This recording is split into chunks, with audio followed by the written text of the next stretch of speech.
بسم الله الرحمن الرحيم، والصلاة والسلام على أشرف الأنبياء والمرسلين، حبيب إله العالمين أبي القاسم محمد صلى الله عليك يا مولاي يا رسول الله،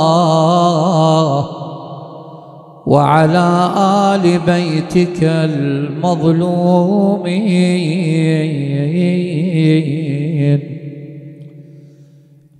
صلى الله عليك يا أبا عبد الله، غريب مظلوم كربلاء. يا ليتنا كنا معكم سيدي، فنفوز فوزا عظيما.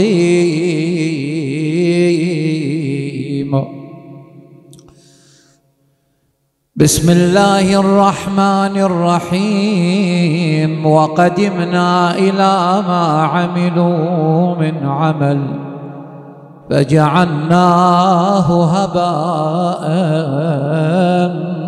منثورا. تتحدث هذه الآية المباركة أيها الأحبة عن محبطات أجر عمل الإنسان. إنسان يعمل في الدنيا ويطمح في الأجر وفي الثواب، سيما في الأيام أو الأشهر التي فيها يتضاعف الأجر والثواب وتتضاعف الصدقة ويستجاب بها الدعاء. هذه الآية المباركة حينما قرأت أمام الإمام الصادق صلوات الله عليه قال كلمة، قال: أما والله إن أعمالهم كانت أشد من القباط الأبيض. إن أعمالهم كانت أشد من القباط الأبيض، ولكن إذا رأوا شيء فيه حرام وثبوا عليه ما تركوه. يعني ذي واحدة من جملة محبطات أجر الإنسان أكل الحرام. وطبعا أيها الأحباب أكل الحرام له صور متعددة، وأكل الحرام يحتاج إلى عناية مركزة، لأن هي في الحقيقة نقطة ضعف. اليوم احنا في الدنيا نعيش على كوكب الأرض، رجالا نساء شيبة كبير صغير، كل واحد فينا عنده نقطة ضعف. واحد نقطة ضعف الجانب المادي، من أجل دينار أو درهم عنده استعداد البعض يخون، يغش في السلعة، بعد يغش في كثير من الأمور سواء كانت مادية أو معنوية. يعني هذا نقطة ضعفه الجانب المادي، عنده استعداد أن يفعل أي شيء زين، يبخس في الميزان مثلا من أجل شنو؟ من أجل أنه يحصل على مال. هذه النقطة قلت لك تحتاج إلى عناية مركزة، لأن الإمام لما سئل عن تفسير الآية قال: إن أعمالهم كانت أشد من القباط الأبيض، القباط القطن، ولكن إذا رأوا شيء فيه حرام ما تركوه. الإمام يقول وثبوا عليه. واحد لا مضبوط في الجانب المالي، لكن عنده مشكلة وين؟ في الجانب الجنسي. يعني بمجرد أن يرى امرأة يسيل لعابه، من طرق باب طرق بابه. واليوم هذا الحرام الجنسي موجود في الموبايلات، مولاي مواقع الانترنت واليوتيوب. يعني ايش كثر ما تحاول تحصن الأسرة تقفل عليهم الباب، الشبابيك، تشوف هذا الجهاز الصغير الملعون الشيطان موجود وين؟ تحت العباءة، تحت البطانية، ضامة في المكتبة. ممكن يرى الفاحشة، يرى كل ما يريد، ينحرف عن طريق هذا الجانب. بعض الناس ما يتحمل، يسقط أمام شهواته. وشوف اليوم في مجتمعاتنا الفضائح، كل يوم فضيحة طالعة من أجل شنو؟ التصوير. كل يوم فضيحة طالعة من أجل شنو؟ الموبايل. كل يوم فضيحة طالعة، أما يكون ذكر، أما يكون شنو مثلا أنثى. والغريب أن المجتمع الحقيقة يعني تكيف مع هذه الحالة ويفرح بهذه الحالة. وتشوف المشاركات واللايكات ونفضح.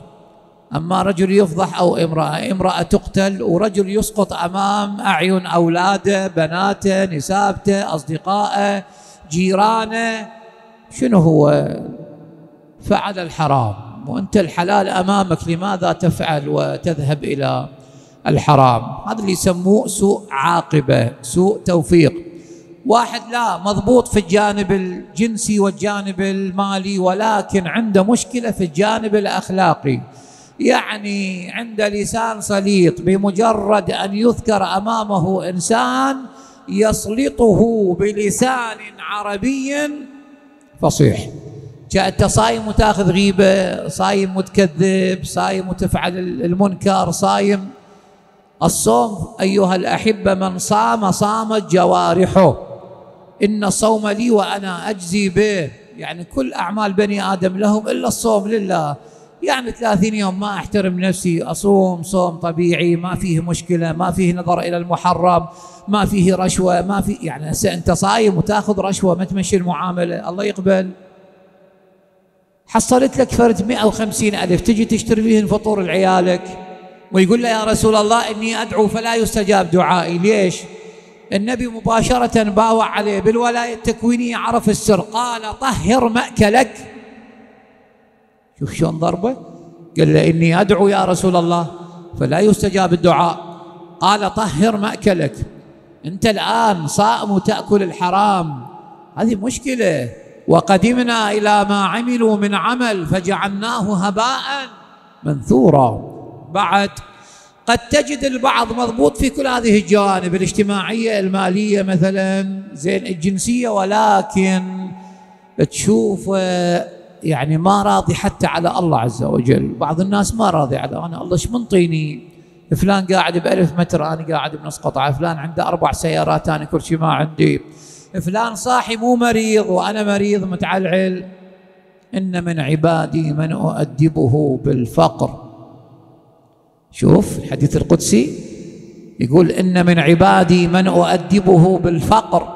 ليش؟ يقول لأن هذا إذا أفتح له الدنيا، هكاك الدنيا إذا أفتحها إليه والأموال تجيب شو يصير؟ هذا ما ينحمل. بعض من الناس ما ينجرع، بس يصير عنده درهم درهمين. وإحنا غريب يعني بعض الناس أول ما يصير عنده فلوس شو يسوي؟ يشتري نص أخمس، بعد يتزوج على زوجته. ما سوى له فرد مشروع مثلا اجتماعي، كفالة أيتام، بناء لدار للمسنين، لا، يجي يدور هاي السوالف. لو يتزوج السكرتيرة بعد، لو يشتري له شنو؟ يشتري له نص أخماس BKC ويضمهن، ويقول لك هذا المسدس أخو. شلون من يا عمام هذا المسدس؟ أخو شنو يعني؟ هذا المسدس عنده كبير، عنده قليط مثلا حتى تروح تعاتبه. مسدس آلة، مجرد إنه تدوس على هذا الزر، زر القتل، يقتل الإنسان، وتصير مشاكل، وتصير طلايب، وتصير فصول، وتصير بيوت تحرق. زين بعد، فالإنسان خليه يلتفت. البعض قلت لك ما راضي على الله عز وجل، الله ايش منطيني؟ هذا نوع من أنواع الذنوب اللي يعبر عنها الإمام زين العابدين في دعاء أبي حمزة الثمالي، يقول ذنب خطر، اللهم فرق بيني وبين ذنبي المانع لي من لزوم عبادتك وطاعتك. اكو بعض الذنوب ما تقدر، ايش قد ما تحاول تتملص منه ما تقدر. حتى قال إمامنا الصادق عليه السلام: لا صغير مع الإصرار ولا كبير مع الاستغفار.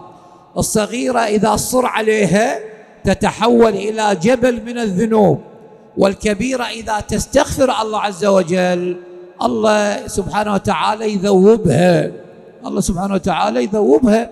لذلك عندنا البعض من الناس يصر على الذنب، يصر على الذنب، وهذا هو الذنب اللي تداوم عليه، وش قد ما تحاول تتملص من عنده ما تقدر.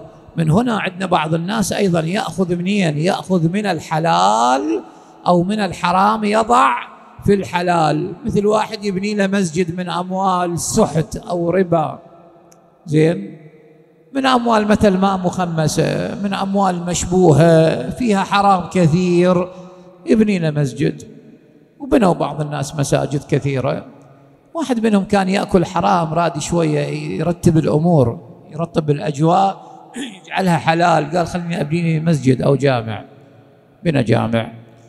قعد الصبح لقى ورقة خليها إلى أو شامريها إلى من شباك. يقول قرأ الورقة مكتوب فيها: رأيتك تبني مسجدا من خيانة فكنت بحمد الله غير موفق، كمطعمة الزهاد من كد موضع، لها السوق لا تزني ولا تتصدقي.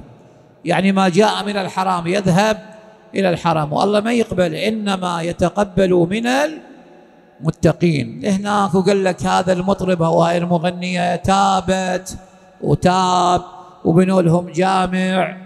مشكلة هاي، بس الأصل المال شنو؟ أصل المال هو إيش؟ الأصل هو محرم، الأصل حرام، فالله ما يقبل منا، إنما يتقبل من المتقين. فإذا أيها الأحبة كن نلتفت بأنه أكل الحرام قضية كون الإنسان يقف عندها، وتحتاج علما، تحتاج الحقيقة إلى عناية مركزة.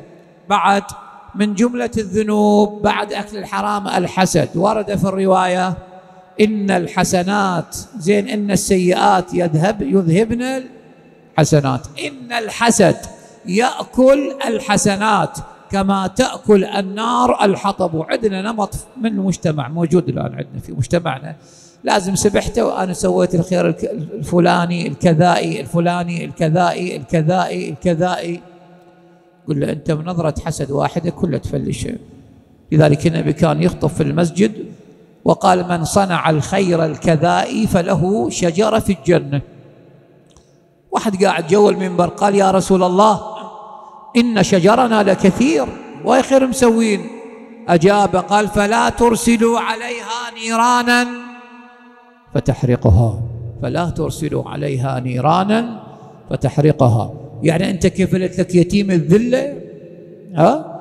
شايف عندنا البعض الآن أشوفهم على مواقع التواصل مثلا يجيب له فرد 20 علاقة 40 علاقة ومبلغ من المال، زين يجمع النساء ويلقي عليها محاضرة، زين ويظل يسولف على الأجر وعلى الثواب، وهن خطية هم يعني قاعدات شي يسوون من لا شارة. يريد الأخ يخلص ايش وقت يخلص، وبعد ما يكمل يوقفون بالسرة كل واحدة نص كيلو لحم و25,000 حتى يصورها يباعون عليها، وإن خطية شي يسوون يعني من لا شر. وين تتوجهها؟ لا دولة الآن محتضنتها زين، ولا اكو كفالة مهمة. يعني مثلا أنا أسأله أقول له أنت يعني مثلا شو تريد تحصل؟ شو تريد توصل من رسالة؟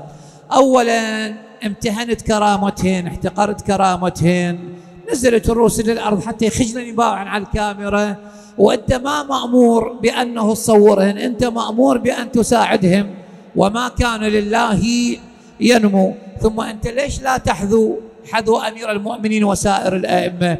أمير المؤمنين يقول له خذها فإني إليك معتذر واعلم بأني عليك ذو شفقة. ثم القرآن أراد كرامة الإنسان، ليش الذلة أنت؟ ولقد كرمنا بني آدم. الإنسان كريم ومكرم عند الله ومحترم عند الله. إحنا لما نوزع هاي يعني الخطوة المباركة ليش تصور أنت؟ أنا والله أتألم من أشوف البعض نعرفهم ما يحتاج تصور، خليه بينك وبين الله، ما كان لله ينمو زين. ثم الإنسان مكرم عند الله، أنت قاعد تهينه وقاعد تحط من قدره. كون حينما تعطي اليمين لا ترى الشمال. الإمام زين العابدين إمام العطاء، الإمام زين العابدين يضع الكيس من الجلد على وين؟ على ظهره الشريف، ويتلثم يطرق الباب، يخلي البركة قدام الباب ويدير وجهه ويروح، ما حد يدري به. حتى قالوا جاء صاحب الجراب، جاء صاحب الجراب، جاء صاحب الجراب، يعني يعرفهم. هسه أنا ما أعرف نيتك حسنة قربة إلى الله، هذا مو شغلي، بينك وبين الله. لكنه ما تصور النساء والذلهن أي عيب، هذه الحقيقة عيب. يعني شو تريد مثلا توصل؟ شو تحصل؟ والله أنا بيني وبين الله ما أعتقد أكو أجر وثواب بهاي المسألة. راح تقول لي مو هو أراد من التصوير، إذا أراد منك التصوير امتنع لا توزع، خلي هو يوزعهن، خلي يكون الشغل علما لله سبحانه وتعالى. بعد من جملة الأمور اللي تحبط عمل الإنسان وهو عقوق الوالدين. أنا مأمور وبالوالدين إحسانا ولا تقل لهما أف ولا تنهرهما وقل لهما قولا كريما واخفض لهما جناح الذل من الرحمة وقل رب ارحمهما كما ربياني صغيرا. لا يغشوك البعض بمحبسين و700 واحد ولحية طويلة ويلطم على صدره. أنا يوم أقرأ في مجلس وقبل أن يعني أصعد المنبر أكو رجل شيبة كان جالس بقربي، كان الرجل جميل جدا وجهه نور الحقيقة، فسألني قال لي شيخنا أنت راح تحاضر؟ قلت له إذا أراد الله إن شاء الله. قال هاي أمانة خليها عندك، وين ما تروح احكيها. شنو؟ قال أنا عندي ولد يصلي صلاة الليل جمعة جماعة، يذهب إلى الزيارة يعني على عدد أيام الأسبوع، بس هذا الولد غرفته فوق السطح، صار 2 من ينزل ما يقول لي سلام عليكم وما يقول لي صبحك الله بالخير أو مساك الله بالخير. بئس الولد. ما في الآباء يرثه الأبناء، مثل ما سويت أنت بأبوك شوف راح شو يسوون بك.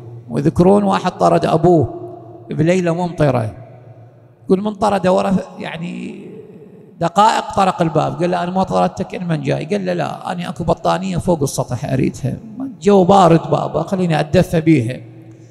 قال للابن روح جيب البطانية، ابنه جاب البطانية والولد كان ذكي شقها بالنص جعلها قسمين. قال له ليش؟ قال له هاي نص المن لأبوك وهذا نص راح أضمه أني، يجي يوم أنطيك هذا النص وأطردك منين؟ أطردك من الباب هذا. وبالوالدين إحسانا. يموت هذا يموت سكرات موت، يقولوا لك قل لا إله إلا الله وأن محمدا رسول الله، ما يحكي. يجي النبي يقول لابونا يقول لا إله إلا الله وأني رسول الله، ما يحكي. يكرر عليه 3 مرات ما يحكي. رسول الله التفت بأبي وأمي قال أله أم؟ قالت نعم أنا أمه يا رسول الله. قال أمة الله هذا ولدك راضية أم ساخطة عليه؟ قالت يا رسول الله بل ساخطة، وإن ولدي هذا لم يكلمني منذ 6 حجج، صار 6 سنين ما يحكي وياي، ما يقول لي سلام عليكم، 6 سنوات. لذلك الله ماذا فعل؟ وقفه بسكرات الموت، ما يموت على التوحيد، يموت كافرا. قال ارضي عليه بحقي عليك. مرأة ذكية قالت رضيت برضا رسول الله. قال ابونا يقول لا إله إلا الله وأني رسول الله، قال أشهد أن لا إله إلا الله وأشهد أن محمدا رسول الله. اللهم صل على محمد وآل محمد. لاحظ الآن يعني القضية شلون ما تقدر تتخلص من الوالدة ولا الوالد، لأن يعني هم سبب وجودك، السبب يعني الثاني في وجودك وين؟ في هذه الدنيا. فكل إنسان يلتفت أمك أمك أمك ثم أباك. والحقيقة يعني تسلسلات كثيرة، لكن أنا أختم بهذه الأخيرة، وهي من جملة محبطات أجر عمل الإنسان بغض النبي وآل النبي. نعم بغض النبي وآله. وقد دل القرآن الكريم ودلت الروايات الشريفة على ماذا؟ على محبوبية النبي وآل البيت. وأطيعوا الله وأطيعوا الرسول وأولي الأمر منكم. سلمان يسأل النبي عرفناك أنت النبي، عرفنا الله أطعنا، عرفناك أنت النبي، فمن أولي الأمر؟ قال علي وفاطمة والحسن والحسين. النبي بيده قوس عربي يتكئ على خيمة، قال أنا سلم لمن سالم أهل هذه الخيمة، وحرب لمن حاربهم بعد، ومحب لمن أحبهم، ومبغض لمن أبغضهم. ثم فتح الخيمة فخرج منها علي وفاطمة والحسن والحسين. الزمخشري في تفسيره يمر على هذه الآية قل لا أسألكم عليه أجرا إلا المودة في القربى، يقول من مات على حب محمد وآله مات شهيد، من مات على حب محمد وآله مات مغفورا له، من مات على حب محمد وآله مات على السنة والجماعة، مات مستكبل الإيمان، فتحت له فتحتان في القبر، بشره مبشر وبشير في الجنة، قال زف إلى الجنة كما تزف العروس إلى عريسها، قال ألا ومن مات على بغض محمد وآله جيء به يوم القيامة مكتوب بين عينيه آيس من رحمة الله. اللهم أمتنا على محبة وولاية محمد وآل محمد. ربي ما قرأنا نبعث ثواب إلى روح النبي وآل موتانا موتاكم، وخصوص موتى مؤسس هذا المجلس المبارك والمشروع المبارك. بلغ اللهم الجميع ثواب الفاتحة مع الصلوات.